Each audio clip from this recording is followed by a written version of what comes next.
몇 년 전에 한 사업을 하시는 분을 만났습니다. 그리고 잠깐 이야기를 하다가 복음을 전하게 되었습니다. 그런데 그분은 자신은 신을 안 믿는다고 얘기했습니다. 그러면서 약간의 분노를 섞어서 이렇게 얘기했습니다. 신이 있다면 왜 주위에 이렇게 많은 전쟁이 있고 사람이 죽어나가고 배고파하는 사람들이 있냐라고 하면서 저한테 토로했습니다. 그러면서 계속해서 불합리하다라는 이야기를 했습니다.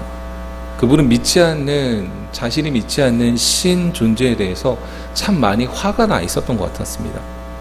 반면에 자신이 살아온 그 삶에 간섭하여 주셔서 전쟁터에서 자신을 죽지 않게 하여 주신, 배를 굶게 하지 않으신 그 신에 대해서는 인지하고 감사하지는 않았었던 것 같습니다. 자신을 지금 어느 누구보다도 정말 잘 살도록 많은 것들을 바쁘게 살아가면서 많은 일들을 할 수 있도록 만들어주신 그 하나님에 대해서는 전혀 감사하지 않아 보였습니다. 그것이 참 안타까웠습니다. 사람들은 자신의 모습과 환경에 대해서 만족하기보다는 이 불만인 경우가 참 많습니다. 이런 거죠. 나는 왜 이런 얼굴로 태어났는가? 나는 왜 이런 가정에 태어나서 참 고생을 하는가? 나는 왜 항상 쪼들리며 살아야 하는가? 왜 다른 집의 자식들은 잘 되고 좋은 소식들이 많이 들려오는데 왜 내 자식들은 왜 문제만 일으키는가? 삶의 문제를 하나님이 참 대답하여 주셨으면 좋겠다라는 그런 바람이 있습니다. 그런데 이런 생각들을 자세히 들어보면 생각의 출발에 또한 문제가 있음을 알 수 있습니다. 그것은 하나님께서 내가 원하는 대로, 내가 원하고 바라는 대로 당연히 해 주셔야 하는데 그러지 않아서 지금 내가 못 살고 있다는 것입니다. 그래서 문제가 있다는 것입니다. 그래서 그 문제에 대해서 하나님이 좀 답해 주셨으면 좋겠다라는 생각입니다. 내게 잘생긴 외모도 주셔야 하고 내게 좋은 머리도 주셔야 하고 아들, 딸도 내가 원하는 대로 되어져야 된다고 생각을 합니다. 우리는 하나님께 여러분 이 모든 것들을 맡겨놓은 적이 없는데도 불구하고 우리가 생각하는 그 스토리대로 모든 것들이 다 이루어져야 된다고 생각합니다. 그리고 내가 기도한 대로, 내가 기도하고 내가 바라는 대로 그 일들은 다 이루어졌어야 된다고 생각을 합니다.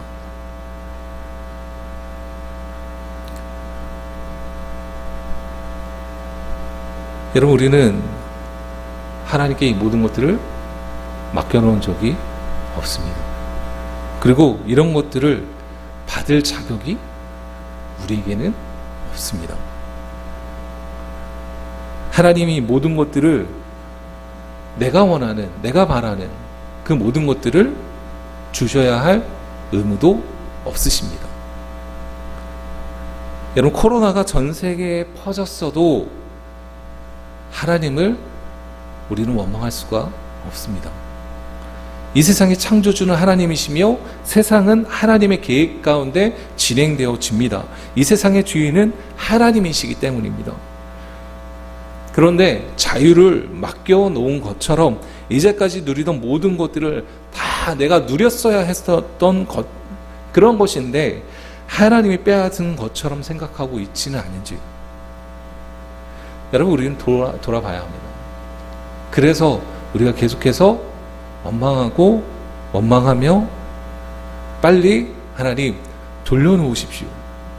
하나님 빨리 예전대로 회복하게 하여 주시옵소서.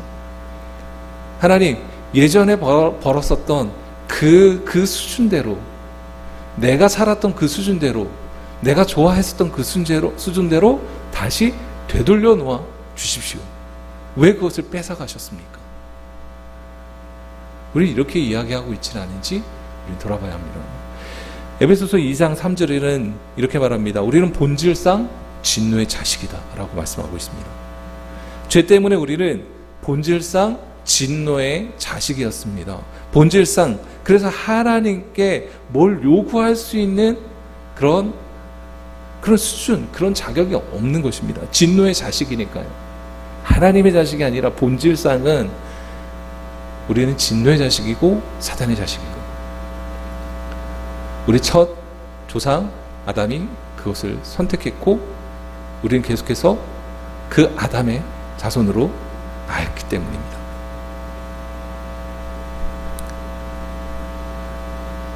하나님께서 진노하셔서 지금 심판하셔도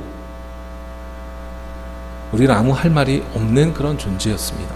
그런데 하나님께서 우리를 긍휼히 여기사 자신의 아들에게 우리의 죄를 대속하시고 구원해 주셨습니다. 그리고 구원 계획을 이루어 가시며 죄 가득한 세상에서도 이 택자를 향한 하나님의 계획은 계속하고 계십니다. 여러분, 그것이 실제입니다. 그것을 우리는 은혜라고 말합니다. 당연하게 누리며 살아가는 것들이 다 은혜였다는 것을 여러분, 우리는 잊지 말아야 합니다.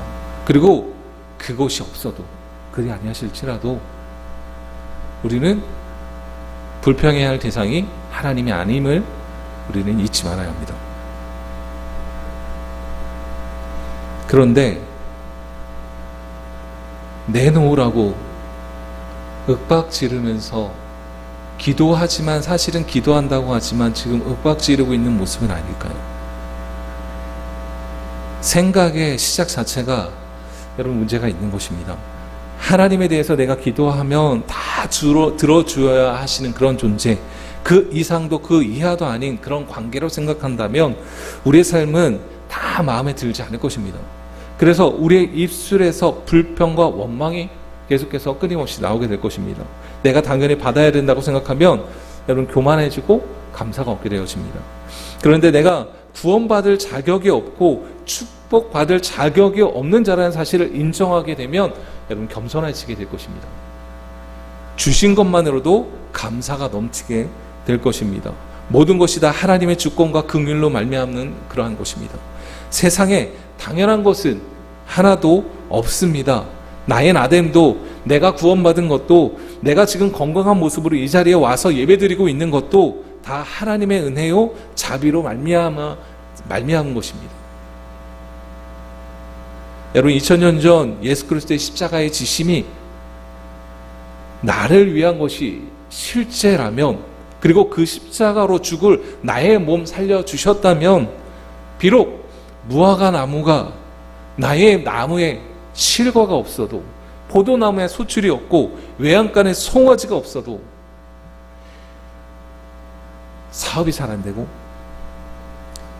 좋은 집 있었는데 없어졌어도, 비록 지금 내 자식이 좋은 직장 다니지 못해도, 나의 몸이 많이 망가졌어도, 그런 것 때문에 울고 웃고 그런 삶으로 살아가지 않게 됩니다. 예수 그리스도가 나를 살리셨고 그분이 나의 주인이시라면 삶의 방향성을 우리는 새롭게 하게 되는 것입니다. 여러분, 하박국 선지자의 고백처럼 아무것도 없어도 여호와로 인하여서 기뻐할 수 있는 저와 여러분 될 수 있기를 바랍니다. 우리의 생각 자체가 바뀌어야 될 것입니다. 오늘 본문에서는 하나님 앞에서 자신의 참 모습을 발견하고 회개하는 욥의 이야기가 나옵니다. 하나님 만나기 전까지는 누구보다도 할 말이 많았던 사람 욥, 고통당하면서도 하나님과 한번 따져보겠다고 큰 소리 치던 욥. 그런데 욥기 1장에 이 욥을 보면요, 우리가 고개를 끄덕일 수밖에 없습니다. 욥은 어떤 사람이었냐면 욥기 1장 1절에 이렇게 말씀합니다. 우스 땅에 욥이라 이름하는 사람이 있었는데 그 사람은 순전하고 정직하여 하나님을 경외하며 악에서 떠난 자더라 라고 말씀합니다. 한마디로 욥은 위대한 신앙인이었습니다. 신실한 신자였습니다. 그의 신앙은, 그 신앙의 인품은 순전하고 정직한 사람이었습니다. 순전하고 정직하다는 말은 욥이 죄를 전혀 짓지 않았다는 의미가 아닙니다. 그러나 하나님 앞에서 온전하기 위한 그 노력을 끊임없이 하였다는 것이죠. 경외하였다는 것은 하나님을 사랑하고 하나님을 두려워하는 그 마음이 있었다는 것입니다. 사랑하면서도 존경하고 경배의 대상임을 잊지 않은 것입니다. 그래서 그는 악에서 떠나기를 힘썼습니다. 욥이 어느 정도로 순전하고 정직하여 악에서 떠난 사람인가는 그의 가정생활에서도 찾아볼 수 있습니다.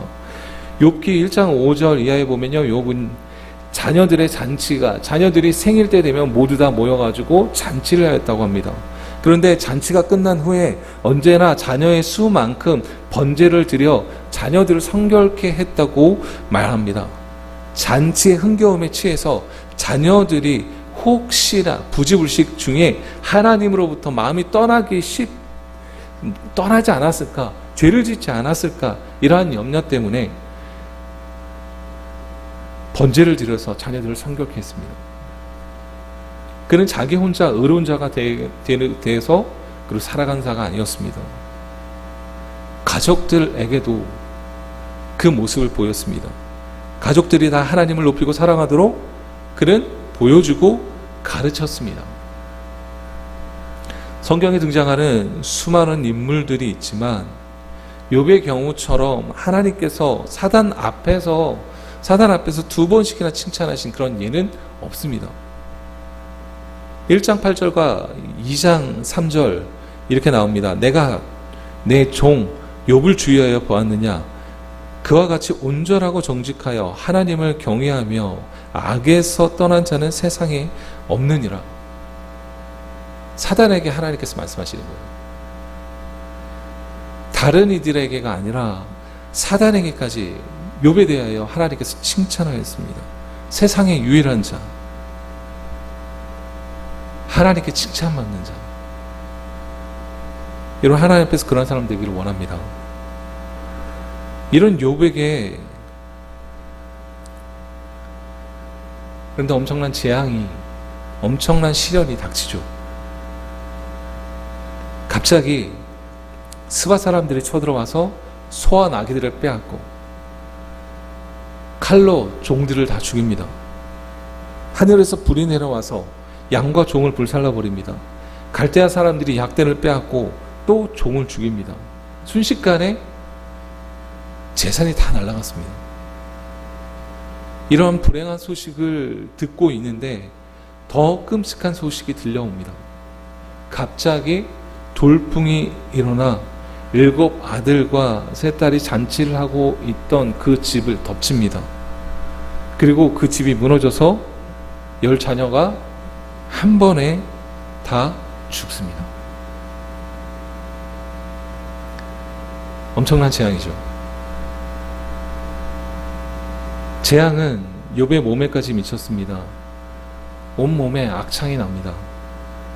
악창은 발바닥에서부터 정수리까지 온몸에 전신에 퍼졌고, 그는 제 위에 앉아서 기아초각 하나 가지고 몸을 박박 긁지 않으면, 피가 날도록 긁지 않으면 견딜 수 없을 정도의 그러한 모습으로 그렇게 있었습니다. 그 가운데서 가장 위로받고 싶었던 사람이 아내가 아닐까 생각됩니다. 그런데 그 아내가 이렇게 말합니다. 차라리 하나님을 욕하고 죽으라. 차라리 죽어버리십시오.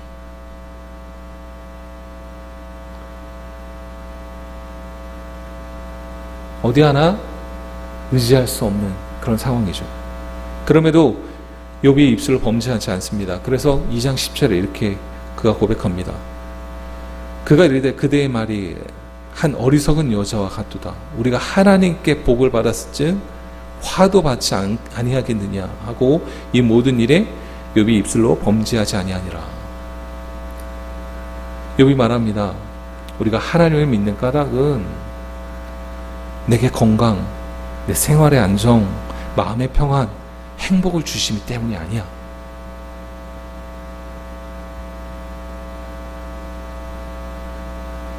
좋은 것도 주실 수도 있고 나쁜 것도 주실 수 있어.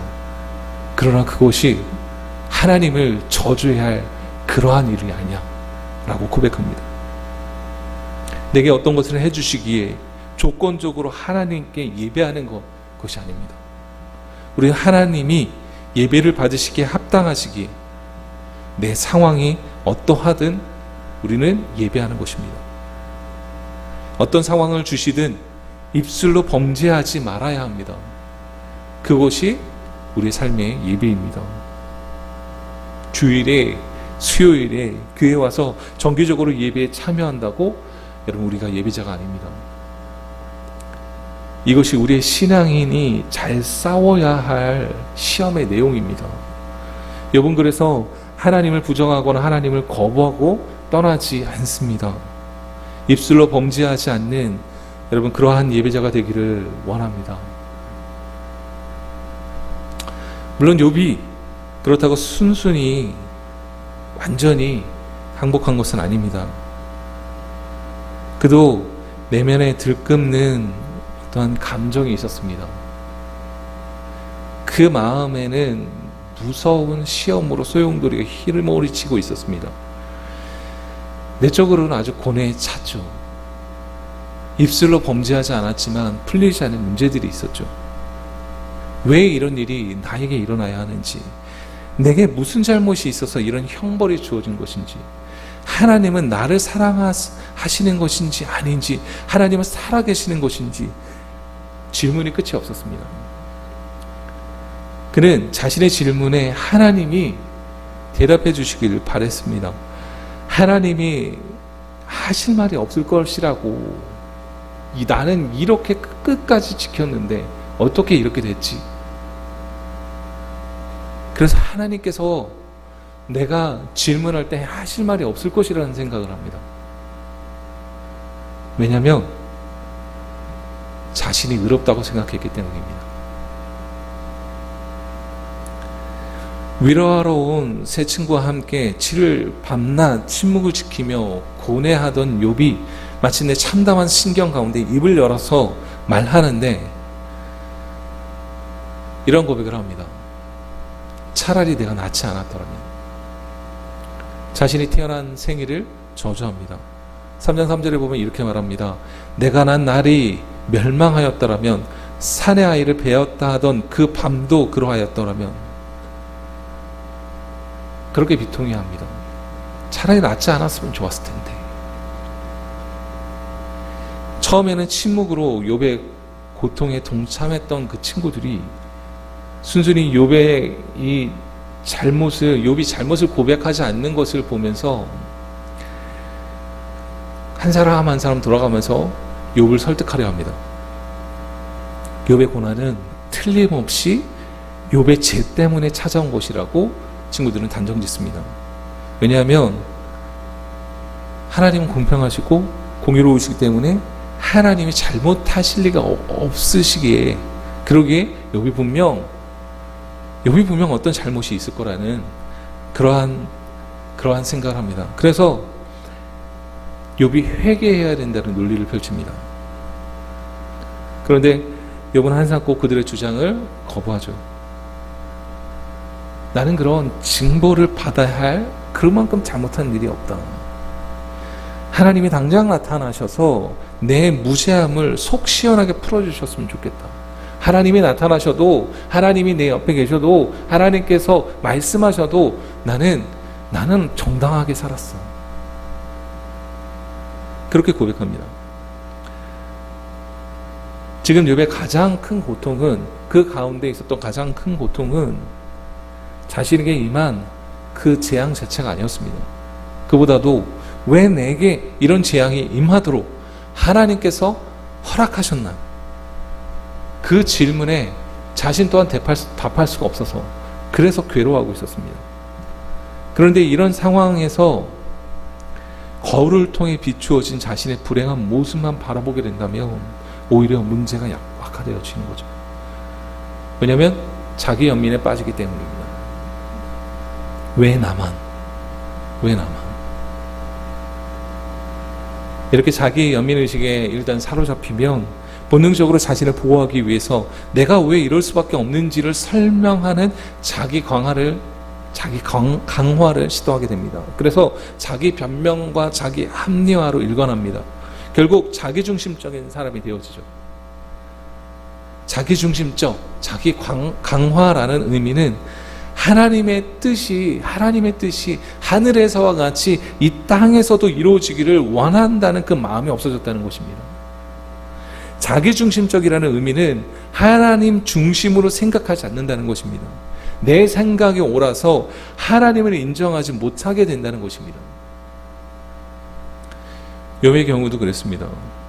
욥의 세 친구가 잘못을 단지하니까 너 잘못됐어 라고 얘기하니까 억울한 욥은 이제 항거하며 자신의 무죄를 끝까지 주장합니다. 처음부터 그런 것이 아니었지만 결국 욥은 하나님보다도 자신의 의로움을 더 주장하는 그런 단계에 이르게 됩니다.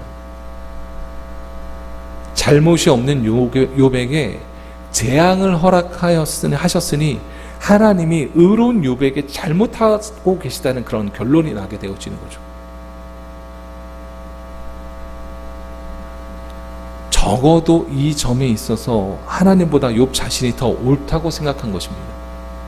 적어도 그 사건 속에서 그 이루어진 모든 일련 과정 속에서 자신은 의로웠다고 생각하는 것입니다. 그래서 욥은 하나님이 나타나셔서 말씀하시면 좋겠다고 하소연합니다. 내 앞에 나타나시면 한번 따져서 묻고 싶다라고 이야기하는 것입니다. 물론 이 모습은 평소에 욥이 보여준 모습과는 전혀 다른 모습입니다. 재앙이 임했을 때 첫 번째 반응과도 다르죠. 처음에는 여전히 하나님께 경배를 드렸습니다. 주신 이도 하나님이시오, 거두시는 이도 하나님이시니. 그렇기 때문에 내가 여전히 찬양합니다라고 고백했죠. 그런데 재앙으로 인한 이 극한 슬픔을 겪으면서 욥에 숨겨진 이 또 다른 이 죄악의 뿌리가 드러나는 것입니다. 인간은 어느 누구도 죄에서 벗어날 수가 없습니다. 모든 사람이 죄를 범하였음에 하나님의 영광에 이르지 못하는 것이 우리의 모습입니다.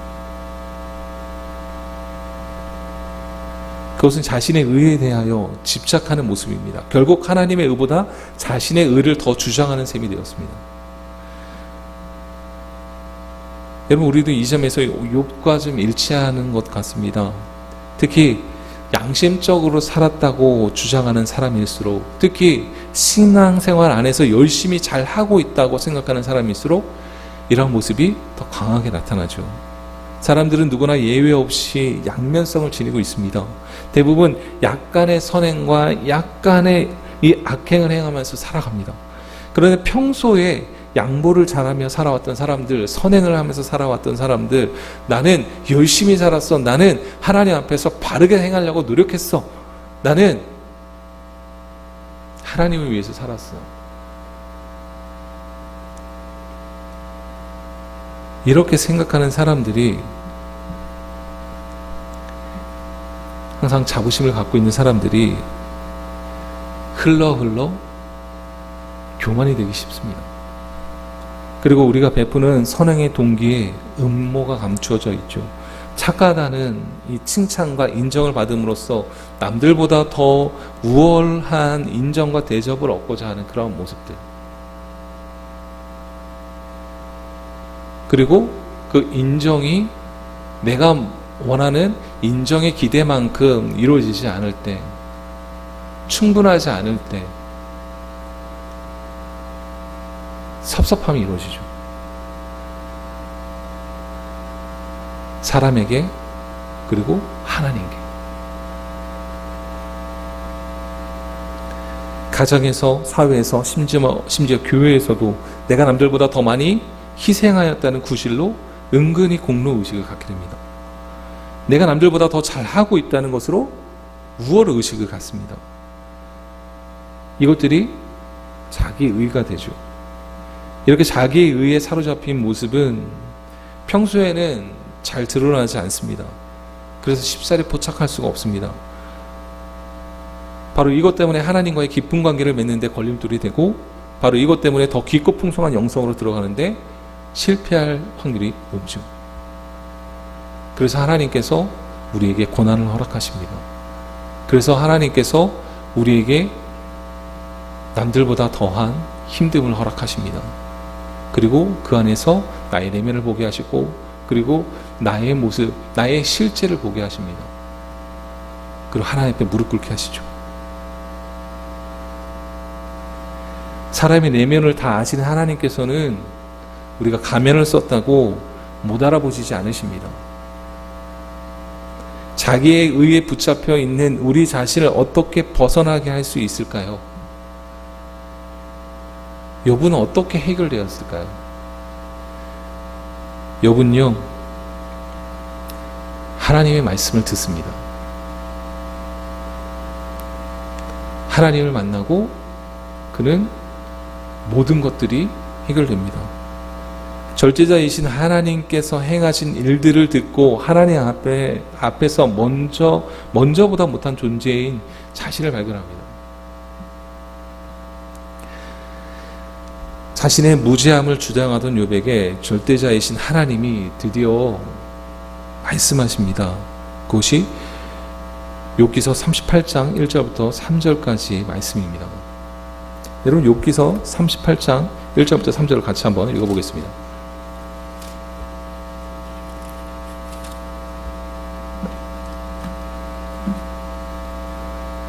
같이 읽겠습니다. 시작. 그때에 여호와께서 폭풍 가운데 욥에게 말씀하여 이르시되, 무지한 말로 생각을 어둡게 하는 자가 누구냐? 너는 대장부처럼 허리를 묶고 내가 내게 묻는 것을 대답할지니라. 아멘. 하나님이 등장하기 전까지 욥은 할 말이 참 많은 것처럼 보였습니다. 왜 재앙이 연거푸 죄 없는 나에게 이렇게 덮칩니까? 억울합니다. 왜 하필이면 다른 사람이 아닌 나입니까? 저 정도면 나 정도면 되면 나 정도로 이렇게 그 사람들에게 베풀고 그리고 하나님 앞에 예배하고 그러고 살았으면 그럼 면책특권 주셔야 되는 거 아닙니까? 여러분, 누구인들 욥의 심정을 갖지 않겠습니까? 그런데 하나님은 여기에 대해 하나님이 욥에게 나타나셔서 한마디도 언급하지 않으시며 무식한 말로 나의 뜻을 어둡게 하는 자가 누구냐? 똑바로 서서 묻는 말 대답해봐. 오히려 욥에게 물으십니다. 그 4절부터 6절까지 이렇게 38장 4절부터 6절까지 이렇게 말하죠. 내가 땅의 기초를 놓을 때 내가 어디 있었느냐? 내가 깨달아 알았거든 말할지니라. 누가 그것의 도량법을 정하였는지, 누가 그 줄을 그것의 위에 띄었는지 내가 아느냐? 그것의 추수는 무엇을 위해 세웠으며 그 모퉁이 돌을 누가 놓았느냐? 하나님은 삼가 만상의 그 시작과 근원에 대한 질문을 던지십니다. 그런데 하나님이 질문을 시작하시자 욥은 그것에 대해서 한마디도 답변할 수 없었습니다. 40장 2절에도 이렇게 하나님 말씀하시죠. 욥에게 트집 잡는 자가 전능자와 다투겠느냐? 하나님을 탓하는 자가 대답할지니라. 욥은요, 거룩하신 하나님의 그 위용에 압도되었습니다.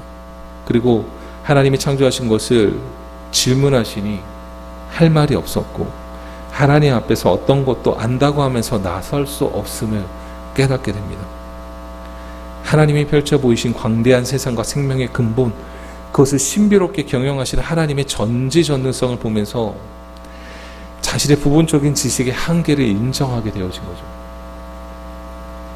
그래서 욥은 하나님께 고백합니다. 욥기 40장 4절과 5절입니다. 같이 함께 읽어보겠습니다. 40장 4절 5절 읽어보겠습니다. 시작. 보소서, 나는 비천하오니 무엇이라 주께 대답하리이까? 손으로 내 입을 가릴 뿐이로소이다. 내가 한 번 말하였사온즉 다시는 더 대답하지 아니하겠나이다. 한 번 말하고 지금 이 말을 하고 더 이상 말하지 않겠습니다 라고 고백합니다. 내 손으로 내 입을 가리고 더 이상 말하지 못하겠습니다. 더 대답하지 않게 해주세요 라고 고백하죠. 욥은 자신의 잘못을 시인합니다. 자신의 입을 가리겠다고, 대답하지 못하겠다고 말합니다. 저는 이 욥의 이야기를 보면서 저는 감사한 것이, 하나님이 저에게 직접 나타나시지 않으시는 것이 참 감사하다고 생각을 합니다. 전 말씀을 깨닫고 하나님의 계심을 확신할 때부터 하나님이 저에게 나타나셔서 직접 말씀하시기를 바라지 않았습니다. 하나님 앞에 지금도 마찬가지로 설 자신이 없기 때문에 예수 십자가의 보혈로 죄 씻음 받아서 살아가긴 하지만 아직도 죄 가운데 있는 죄인으로서 하나님을 뵐 자신도 없고 직접 말씀을 들을 자신이 없습니다. 그저 성경의 말씀이면 충분하다고 생각합니다. 성경의 말씀이면 저에게는 넘칩니다. 나중에, 정말 나중에, 아니면 뭐 내일일 수도 있겠지만요, 주님이 저보고 주님께서 오라고 말씀하시면 저는 그때 만나고 싶습니다. 주님께서 나에게 만날 계획을 가지시고 그 마지막 때에 그때 만나고 싶습니다. 주님 말씀하시는 것은 성경으로도 충분하고 나는 말씀도 잘 이해하지 못해서, 그래서 더 알아야 되겠고, 그러기에 하나님을 원망할 생각이 없습니다. 하나님이 계시다는 것을 알면서, 예수 그리스도가 나의 주인이라는 것을 알면서 주님을 원망할 수가 없었습니다. 앞으로도 그럴 것 같고, 물론 힘들 때는 힘들다고 응석도 하고, 물론 하나님 앞에 기도하면서 울기도 하지만 원망하지는 않습니다. 나를 잘 아시는 하나님이 하시는 일이라면 그 또한 감사하기 때문입니다. 욥처럼 하나님 만나면 이야기할 만한 어떤 것들이 없기 때문에, 여러분, 욥처럼 하나님 만나면 대장부처럼 설 수 있는 사람은 아무도 없습니다. 그리고 하나님은 내 삶의 이유를 되시기 위해서 우리에게 오셔서 이해시키셔야 하는 그런 존재가 아니시기 때문에, 우리에게 양해를 구하셔야 하는 그런 분이 아니시기 때문에, 그저 하나님의 넓으신 뜻을 조금씩 알아가며 순종해야 하는 것이 여러분 우리의 모습일 뿐입니다. 나이 20이든 40이든 60이든 80이든 우리는 하나님을 다 안다고 할 수가 없습니다. 내가 하나님을 믿은 지가 80이고 100년이 지나도 우리는 하나님에 대해서 요만큼, 정말 요만큼, 내가 어느 정도 내 삶을 통해서 조금 이해할 정도만 아는 거지, 하나님을 다 안다고 하면서 우리 떠들어댈 수 있는 그런 존재가 아닙니다. 하나님은 욥기 40장 6절 이하 폭풍 중에서 다시 욥에게 말씀하십니다. 7절, 8절, 9절인데요. 우리 한 번만 더 읽어보겠습니다. 7절, 8절, 9절입니다. 시작. 너는 대장부처럼 허리를 묶고 내가 내게 묻겠으니 내게 대답할지니라. 내가 내 공의를 부인하느냐? 내가 의를 세우려고 나를 악하다 하겠느냐? 내가 하나님처럼 능력이 있느냐? 하나님처럼 천둥소리를 내겠느냐? 하나님의 하심을 말씀하시면서 그 가운데 너는 그런데 무엇이니? 라고 물으십니다. 한마디로 자신의 주제를 파악하라는 것입니다. 피조물이 그 알량한 지식과 경험으로 하나님의 길을 판단하려는 것이 얼마나 어줍지 않은 일인지를 깨달으라고 말씀하시는 것입니다. 남들보다 자신이 조금 의롭고 하나님이 남들보다 조금 더 뭔가를 더 했다고, 조금 더 죄를 덜 졌다고 하나님이 악하다고 할 수 없습니다. 하나님을 판단하는 판단자로 우리는 설 수 없습니다. 인간은 하나님을 판단하기 위한 그런 존재가 아닙니다. 여러분, 하나님이 불의하십니까? 그래서 우리에게 어떤 일이 일어나고 있는 것입니까? 하나님이 잘 모르셔서 하나님이 실수로 우리에게 있는 그 일들을 일어나게 하고 있는 것일까요?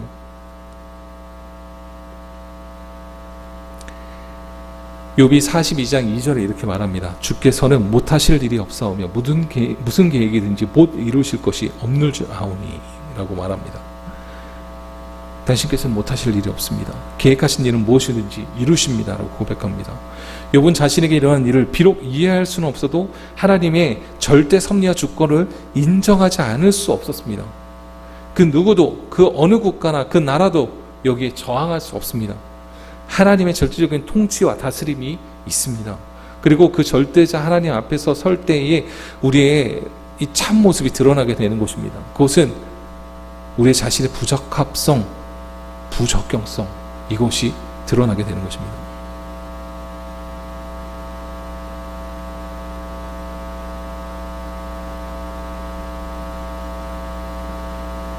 그런 하나님 앞에 5절에 욥이 하나님께서 40장 5절에 하나님 앞에 고백하기를 주께 대하여 귀로만 듣기만 하였사옵나오니 라고 말합니다. 이 말은 욥이 하나님께 대한 지금까지의 신앙이 남에게 전해준 2차적이었다는 것입니다. 전해주었던 그 2차적인 것들만 내가 생각했습니다 라는 것이었습니다. 그런데 이제는 더 이상 이런 간접적 신앙 체험에 의존하지 않겠습니다 라고 말하는 것입니다. 왜냐하면 직접 하나님을 만났기 때문에. 그러면서 6절에 이렇게 고백합니다. 그러므로 내가 스스로 한다고 티끌과 재 가운데서 회개하나이다. 여러분, 우리 절대자 하나님을 만날 때 우리는 회개가 저절로 이루어지게 될 것입니다. 절대자 앞에서 내 자신이 얼마나 비천하고 무익한 존재인지를 우리는 깨닫게 될 것입니다. 이렇게 부적합한 존재임에도 여전히 누더기와 같은 나의 의를 붙잡고 있는 자신을 보면서 우리는 회개하지 않을 수가 없습니다. 진정으로 뉘우치며 우리의 마음을 하나님께 돌이키게 되는 것입니다. 삶의 방향을 바꾸게 되는 것입니다.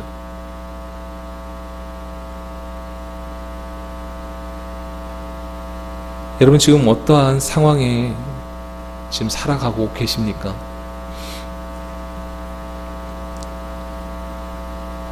어떻게 보면 원망할 수밖에 없고, 어떻게 보면 다른 사람들은 이런 일을 안 당하는데 왜 나한테는 이런 일을 당하나 라는 그런 생각들이 일어날 수도 있습니다. 난 정말 열심히 살았는데, 난 정말 열심히 신앙생활 했는데. 여러분, 우리 상황 속에서 하나님 앞에 우리의 대답은 무엇입니까? 여러분, 어떤 자세로 하나님 앞에 서시겠습니까? 우리의 학식과 우리의 경험과 우리의 신앙을 내려놓고 하나님 뜻 알기를 원하며 하나님의 말씀에 우리는 집중해야 합니다. 입을 막고 회개하며 하나님 앞에 나아가야 합니다. 우리의 입을 막고 하나님을 대면하고 하나님의 말씀을 들어야 할 때입니다. 우리의 의를 붙잡지 말고 하나님의 은혜를 붙잡을 수 있는 저와 여러분 되시기를 바랍니다. 하나님께서는 욥을 회복시키십니다. 다 망한 상태에서도 그의 재산도 그의 자녀들도 사람이 할 수 없는 방법으로 하나님께서 회복시키십니다. 여러분, 그러나 재물의 회복보다 하나님을 향한 마음의 회복이 더 중요한 것 같습니다.